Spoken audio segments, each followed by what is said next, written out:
नमस्कार दोस्तों, मैं हूं नौशाद सिद्दीकी और आप देख रहे हैं आपके अनुसार यूट्यूब चैनल। दोस्तों, आज हम आ गए हैं मोतिहारी में एक प्रसिद्ध शिक्षक के पास, धर्मेंद्र यादव सर के पास। यहाँ पे इनका इंस्टीट्यूट चलता है, नंबर 1 इंस्टीट्यूट रिजल्ट वाला। ये मैथमेटिक्स और रीजनिंग को पढ़ाते हैं। अगर आप भी किसी भी कम्पिटेटिव एग्जाम का तैयारी करते हैं तो आप यहाँ एडमिशन ले सकते हैं। दोस्तों, आज हम बात करेंगे मोतिहारी के एजुकेशन सिस्टम के बारे में कि कैसे गाँव से लोग, गाँव के बच्चे यहाँ पे सपने लेकर आते हैं और कई साल तक तैयारी करने के बाद और वो अच्छे शिक्षक के पास नहीं पढ़ते हैं और उनका फाइनली सिलेक्शन नहीं होता है और लास्ट में घर चल जाता है। तो हम धर्मेंद्र यादव सर से जानने का प्रयास करते हैं कि बच्चों को आप क्या मार्गदर्शन देंगे ताकि बच्चे सक्सेस हो जाए, और मोतिहारी का जो एजुकेशन सिस्टम है जिस तरीके से चल रहा है उस पर आपकी क्या प्रतिक्रिया है। देखिए, जो मोतिहारी का एजुकेशन सिस्टम है, वो एक दौर था जब हम लोग यहाँ पढ़ते थे 2012, 13, 14। 12-13। हाँ, उस टाइम का शिक्षा व्यवस्था और आज के शिक्षा व्यवस्था में बहुत अंतर है। उस टाइम का जो शिक्षा व्यवस्था था, कहीं न कहीं आपके सफलता के लिए एक प्रयास था यहाँ के शिक्षकों द्वारा, और आज का जो शिक्षा व्यवस्था है, कहीं न कहीं बिज़नेस है, व्यापार है। मतलब आपके कहने का मतलब है आज जो मोतिहारी में जो शिक्षक पढ़ा रहे हैं वो मतलब बिजनेस बन गया, आज एजुकेशन बिजनेस बन गया, यही ना आप कहना चाहते हैं। देखिए, हम सारे के लिए नहीं कर रहे हैं, इसमें कुछ ऐसे टीचर हैं जो ईमानदारी से कर रहे हैं काम, लेकिन आपको ज़्यादा संख्या में अगर देखेंगे तो कहीं न कहीं इसको व्यापार के दृष्टिकोण से देखा जाता है, और जहाँ व्यापार आ गया वहाँ सफलता तो फिर दूर की बात है।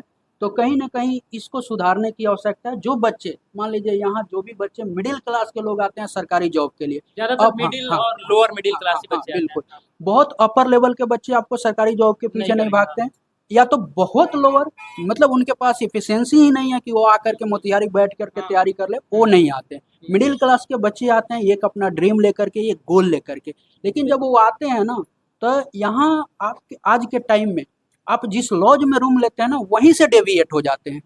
वहाँ से अगर बच भी जाते हैं ना, तो आप किसी टीचर के पास चले जाते हैं, तो उस टीचर के पास से डेविएट हो जाते हैं कि वहाँ से एक नॉलेजफुल टीचर के पास आपको नहीं भेजा जाता है।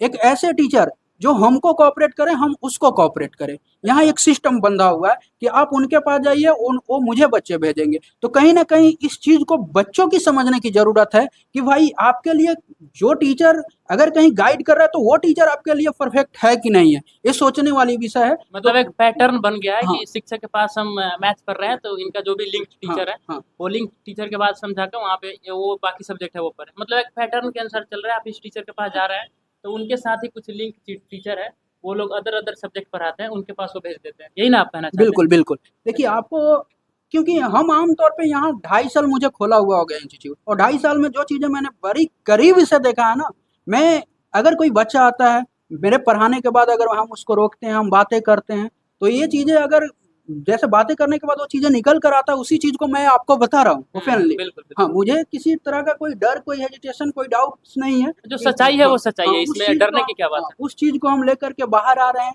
क्योंकि इस चीज़ पे बहुत टीचर बात करने से डरते हैं। अच्छा, हाँ। हाँ, ये सच्चाई है, क्योंकि बात करना नहीं चाहते हैं। लेकिन सच्चाई ये है कि बच्चों को ऑथेंटिक शिक्षा मिले, बच्चों को एक डेविएशन मोड में शिक्षा ना मिले कि आप यहाँ डेविएट करके हम उनके पास भेजेंगे, वो उनके पास भेजेंगे। एक मेरा मानना है कि एक नॉलेजफुल टीचर को अगर आप गाइड कर रहे हैं किसी और सब्जेक्ट के लिए, जैसे मेरा सब्जेक्ट है मैथ रीजनिंग, हम मैथ रीजनिंग के अलावा बाकी सब्जेक्ट अगर किसी को हमसे बच्चा कोई गाइड ले रहा है, गाइडेंस चाहता है, तो उस टीचर को भेजे जो एक नॉलेजफुल टीचर है, ना कि वो मेरे पैटर्न में फिट आता है या नहीं फिट आता है। ये जो पैटर्न फिट होने की क्राइटेरिया है, इसके पीछे की भी बहुत कहानी है।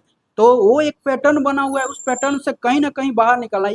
एक आम तौर पे एक चीज़ है, मैं आपको बता रहा हूँ, जो चीज़ें मैं फेस कर रहा हूँ यहाँ के बच्चों में।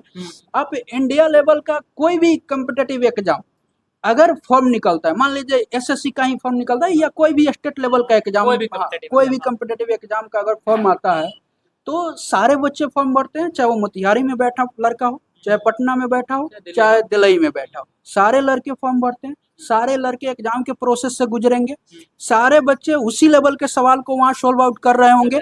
हाँ, चाहे वो मोतिहारी में बैठा हो, चाहे पटना में बैठा हो, चाहे दिल्ली में बैठा हो। लेकिन अगर हम मोतिहारी के बच्चों को उस लेवल तक तैयार करके नहीं भेजेंगे, तो क्या वो कंपटीशन को टेकल आउट कर रहा होगा? बिल्कुल नहीं, दिल्ली के शिक्षकों का एक अलग लेवल है, हाँ, पटना के शिक्षकों का अलग लेवल है। वो जिस लेवल का पढ़ा रहा है वो लेवल मोतिहारी में मिलना चाहिए। अगर नहीं मिलेगा तो फिर जो छात्र है उस लेवल का तैयारी नहीं होगा और सेम एग्जामिनेशन में पटना के, दिल्ली के भी छात्र बैठेंगे और मोतिहारी के भी बैठेंगे, तो वो मतलब उसमें फेल हो जाएगा, उसमें उससे कुछ नहीं होगा। बिल्कुल, यही हम चीज़ कहना चाह रहे हैं कि अगर हम एक एग्जाम में बच्चों को भेज रहे हैं, मोतिहारी के भी बच्चे निकल के जा रहे हैं पटना के, तो कहीं ना कहीं उनका तैयारी एकदम सा समतल वे में होना चाहिए, तब जाके बेहतर आप उनसे कंपटीशन कर पाएंगे चीजों को बेहतर तरीके से। तो ये सोचने वाली बात है। और दूसरी चीज है, जब पटना के बच्चे यहाँ आते हैं, दिल्ली वाले बच्चे, जैसे मान लीजिए कि एक ही गांव से कोई बच्चा मोतिहारी रह रहा है, कोई पटना रह रहा है, कोई दिल्ली रह रहा है, तो जब वो अपने गांव आते हैं किसी छुट्टी में, कभी किसी पर्व त्योहार में, तो वो ठहरते हैं यहाँ के बच्चों में, तो सबसे पहले क्या करेंगे, उनका 2 सब्जेक्ट उठाएंगे, एक मैथ्स उठाएंगे, एक रीजनिंग उठाएंगे, और मैथ्स का कोई प्रॉपर क्वेश्चन उसको धरा देगा, कहेगा बनाओ। यहाँ के बच्चे डरे सहमे रहते हैं मैथ्स से, पता नहीं बनेगा कि नहीं बनेगा, ये डर उसके उनके अंदर है। उसी डर को खत्म करने के लिए हम यहाँ प्रयास कर रहे हैं, यहाँ कोशिश कर रहे हैं, और काफी हद तक हम यहाँ सफल हो भी रहे हैं। बहुत ऐसे बच्चे हैं जो बहुत पॉजिटिव है मेरे को लेकर के, काफी कम टाइम में यहाँ बेहतर रिजल्ट देखने के लिए मिला। और नए टीचर, कुछ नए टीचर आए हैं, वो भी प्रयास कर रहे हैं। मैं सिंगल प्रयास नहीं कर रहा हूँ यहाँ, जो हमारे उम्र के टीचर हैं, जो कम एज के टीचर हैं, जो ऑथेंटिक चीजों को मतलब इस पैटर्न से हट करके काम कर रहे हैं, वो कहीं ना कहीं प्रयास कर रहे हैं बेहतर हो मोतिहारी का शिक्षा व्यवस्था। एक दौर था, एक टाइम था 12, 13, 14, जो रेलवे में एक एग्जाम होता है ग्रुप डी, मोतिहारी में जो सिलेक्शन का लेवल था वो अव्वल लेवल पे था। आज के टाइम में आप देखिए किसी भी एग्जाम में मोतिहारी का सिलेक्शन जो अपर लेवल की चीज नहीं दिखाई देता है। हाँ, वो बहुत कम हो गया। मतलब बढ़िया बढ़िया एग्जाम में, जैसे कि यूपीएससी हो गया, सीजीएल हो गया, ये सब एग्जामिनेशन में तो मोतिहारी के बच्चों का कोई मतलब हमको नहीं लगता है अभी कोई सिलेक्शन बढ़िया से होता है। एका दुका होता है, exception is always there, exception हर जगह है, बिल्कुल वही एक्सेप्शन यहाँ पे देखने को मिलता है, बाकी उतना सिलेक्शन नहीं होता है। आपको बता रहे हैं, एसएससी की तरफ तो बच्चा यहाँ मूव ही नहीं हो पाता है। काहे नहीं मूव होता है? इंग्लिश से डर लगता है, इंग्लिश से डर लगता है, मैथ्स से डर लगता है, उसको रीजनिंग से डर लगता है। ये तीनों सब्जेक्ट कहीं ना कहीं उसके लिए एकदम सा डर का कारण बन रहा है, और उसी डर को खत्म करने का एक प्रयास है। मैं ये जो सेंटर आप देख रहे हैं, ये स्पेशली समझिए कि एसएससी ओरिएंटेड सेंटर ही हमने बनाया है, जो कि डर है बच्चा को ना, वो डर खत्म करें हम यहाँ। अगर आप एसएससी के सीजीएल लेवल तक की चीजों को कर पा रहा है, तो क्या कोई भी स्टेट लेवल का एग्जाम आपसे रहेगा जो नहीं हो रहा होगा? बिल्कुल होगा, बिल्कुल, क्योंकि सीजीएल लेवल में मतलब बढ़िया लेवल होता है, इसमें मैथमेटिक्स भी बहुत बढ़िया लेवल का पूछा जाता है, इंग्लिश वगैरह ये सब भी बढ़िया लेवल का होता है। यहाँ और भी मतलब इंग्लिश के एक आध टीचर है, वो भी बहुत बेहतर कर रहे हैं। तो कहीं ना कहीं एक टाइम आएगा जो सबका मेहनत रंग लाएगा, और फिर से मोतिहारी चमकेगा, फिर से मोतिहारी में सिलेक्शन का एकदम सा भंडार होगा, और एसएससी से डर खत्म होगा यहाँ।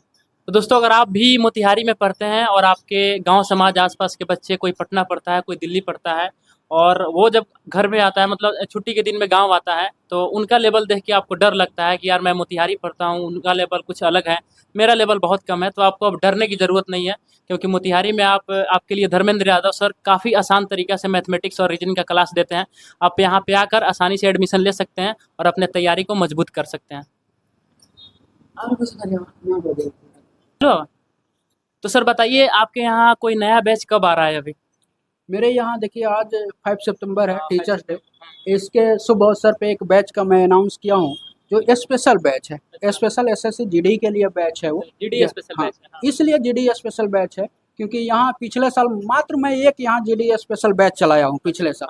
वहाँ 32 बच्चे मेरे पास पढ़ रहे थे, 32 में 25 का फाइनल सिलेक्शन। बताइए, 32 में 25 का फाइनल सिलेक्शन, यानी कि 90% से ऊपर सिलेक्शन रेशियो है। इससे आप अनुमान लगा सकते हैं दोस्तों। और दूसरी चीज आपको बता रहे हैं कि यहाँ एक आध रिजल्ट हो जाता है तो वहाँ पटाखा फोड़ करके एकदम से बवंडर मचा दिया जाता है कि यहाँ सिलेक्शन होता है, लेकिन हमें उस चीज को दिखाना ही नहीं है। मुझे रियलिटी में बिलीव करना है। मेरा कोशिश है कि 100% सिलेक्शन हो यहाँ से। तो ये चीजें उसी को देखते हुए कि एसएससी जीडी के लिए बच्चों का बहुत सारा इंक्वायरी था, तो इसको देखते हुए हम 7 तारीख से बैच रखे हैं, जिसकी टाइमिंग 4 बजे से रखी गई है। 4 बजे शाम को। हाँ, 4 बजे शाम से रखी गई है। और एक दूसरी बैच जो फाउंडेशन बैच है, जिसमें कंप्लीट मैथ्स और रीजनिंग आपको करा रहे होंगे। पूरा फाउंडेशन है। कोई भी मतलब बिगिनर है, तैयारी करना चाहता है कॉम्पिटिटिव एग्जाम के लिए, उसके लिए फाउंडेशन है, पूरा स्टार्टिंग से होगा, एकदम zero to hero. Zero level से कह लीजिए मैक्सिमम लेवल, वो उस चीजों को टच कर रहे होंगे हम, लेवल मैक्सिमम। उसका टाइमिंग क्या है? उसकी टाइमिंग आपको 8 बजे से रखी गई है, सुबह के 8 बजे। तो दोस्तों, ये रहा बैच का इन्फॉर्मेशन। आपको डिस्प्ले पर नंबर दिख रहा होगा, इस नंबर पे आप कॉल करके इंक्वायरी भी ले सकते हैं, या फिर आप यहाँ पे विजिट भी कर सकते हैं। सर से हम बात करते हैं इनका मोतिहारी में कहाँ कहाँ ब्रांच है। सर बताइए, आपका कहाँ कहाँ ब्रांच चलता है मोतिहारी में? मोतिहारी में मेरी ब्रांच 2 जगह है। एक आप स्टेशन से जब जानपुर वाले रास्ते में जाएंगे तो एक अमर शॉर्ट होटल है, या फिर कह लीजिए पेट्रोल पंप। हाँ, इन दोनों के बीच में एकदम सा है। और एक दूसरी ब्रांच मेरी अमर छतौनी में चलती है। तो यहाँ दोनों ब्रांच में आप कहीं भी नियर अबाउट जो आपका लोकेशन पड़ता है, आप आके पढ़ सकते हैं चीज़। तो दोनों ब्रांच है दोस्तों, आपको जहाँ पे भी नज़दीक पड़ता है वहाँ पे आप एडमिशन ले सकते हैं। बाकी आपको जो नंबर है आपको स्क्रीन पे शो कर रहा होगा, आप कॉल करके इंक्वायरी ले सकते हैं। दोस्तों आज थे हमारे साथ धर्मेंद्र यादव सर, हमारी और इनकी बातचीत हुई। आपको यह प्रतिक्रिया कैसी लगती है? अपनी प्रतिक्रिया कमेंट बॉक्स में जरूर दीजिएगा। देखते रहिए आपके अनुसार यूट्यूब चैनल। धन्यवाद।